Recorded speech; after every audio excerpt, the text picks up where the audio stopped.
the Restore the American Dream Act would balance our budget and invest in our nation's future by creating over 5 million jobs and save $2 trillion. We would end the war in Afghanistan and prohibit permanent bases in Iraq. The act that we're filing today does create a contrast, but more importantly, it provides a choice. And that choice complements what many in the Occupy movement have been saying about fairness, income disparity, and employment now.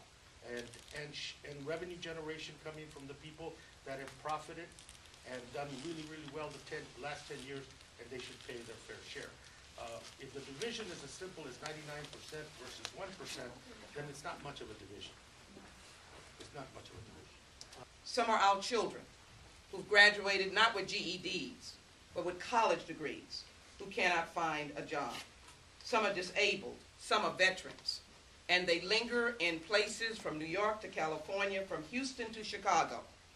Americans are doing something that they have not done for many, many years. Is anybody listening? The richest 1% own 34% of our nation's wealth, more than the entire bottom 90%. 400 Americans make nearly as much as the bottom 150 million Americans combined. The average Fortune 500 CEO makes more money before lunch on the first working day of the year than his minimum wage employer makes all year. As a share of GDP, the size of our federal investment in infrastructure has been dwindling for decades. It is around 2%. Transportation investments represent just 1.7% of total GDP. China invests 9%.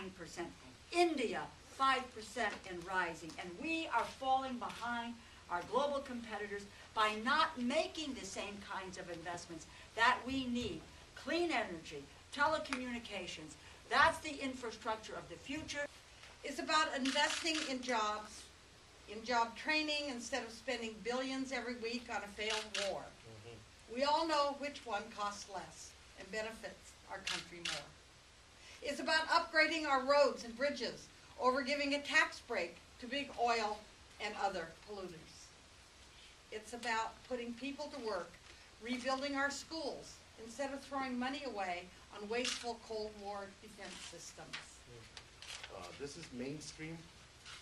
It is a practical, reasonable, fiscally responsible way to come to grips with what is going on in this country economically and to the social fabric of our people. For some very, very high-skilled positions, there might be openings. But for the vast majority of Americans, there are no openings, just like Congresswoman Lee said. But we invest in educating and training our people so that for some of those, higher skilled jobs that may have some openings, our people will be able to do those jobs. We can't abandon the millions of job seekers during the middle of a faltering economy, especially communities of color that have been disproportionately impacted by this recession.